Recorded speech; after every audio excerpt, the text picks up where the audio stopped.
Mesdames, Messieurs, bonsoir. Merci d'être avec nous. Notre enquête révèle le développement rapide des antennes 5G en Suisse, en dépit des oppositions. Le rapport fédéral, avec son volet sanitaire, est attendu pour la fin de l'année. Nicolas Rosset a pu avoir connaissance de l'état des travaux. Notre enquête le révèle, les antennes 5G se multiplient à toute vitesse, les oppositions ne l'empêchent pas, et on va l'entendre, le rapport prévu en décembre ne devrait pas changer la donne. Nicolas Rosset, Henri Montavon.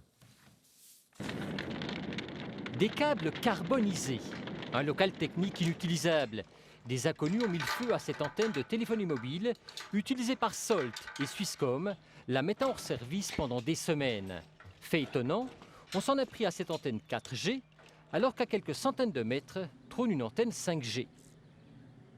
Nous sommes dans le canton de Vaud. Malgré le moratoire sur la 5G, on compte une vingtaine d'antennes en service, comme ici en pleine campagne. Démonstration, petit test de bande passante. Plus de 600 mégabits seconde. Au même endroit, la 4G a un débit 15 fois plus faible. Changement de décor, un palace genevois. Opération marketing organisée par le plus grand fabricant mondial de smartphones. Cet appareil 5G est déjà vendu en Suisse et ce n'est que le début. En Suisse, on va encore lancer plusieurs modèles 5G cette année. La 5G, aujourd'hui poussée par les fabricants asiatiques, 2 Coréens et 3 Chinois, qui ont déjà vendu des milliers d'appareils 5G en Suisse. Pour contrer cette déferlante 5G, les opposants comptent sur un groupe de travail fédéral pour limiter le rayonnement des antennes. Mais cet expert est sceptique. On a des limites un peu bizarres qui concernent chaque antenne prise séparément et qui sont spécifiques à la Suisse, qui sont basées sur l'idée d'un principe de précaution. Et là, on peut effectivement attendre qu'il y ait une adaptation de ces limites, mais certainement pas dans le sens d'une limitation plus sévère. Le groupe de travail rendra son rapport à la fin de l'année. On aura alors déjà des centaines d'antennes 5G en Suisse. Nicolas Rosset, c'est votre enquête. L'accélération de ces antennes est spectaculaire.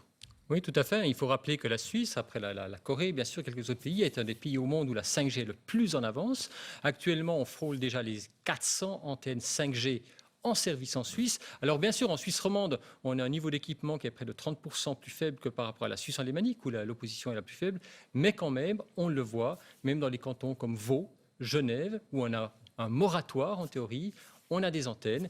Et dans le canton de Genève, par exemple, des antennes en Corée étaient installées le mois passé, alors que Neuchâtel, par exemple, est encore plus restrictif que Genève. On attend le fameux rapport fédéral à la fin de l'année. Est-ce qu'il pourra répondre à la question sanitaire, du danger potentiel?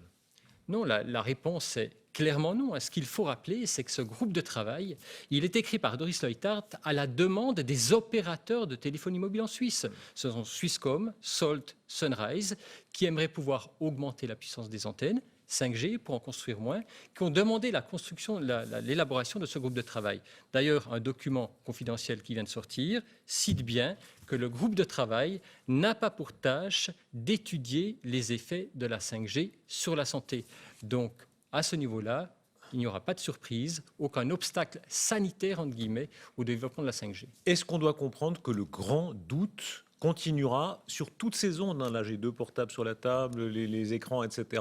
Il y a ce doute général qui ne sera toujours pas tranché. La 5G, c'est la même chose. La 5G, il n'y a pas de différence en l'état actuel avec toutes les autres ondes. On a une loi en Suisse qui encadre toutes les ondes, une loi qui est assez restrictive. Alors bien sûr, la 5G pourrait être étendue à de nouvelles ondes, mais ceci n'est pas le cas aujourd'hui en Suisse. Et donc, pour l'instant, la 5G, disons, c'est circuler, il n'y a rien à voir. Merci Nicolas.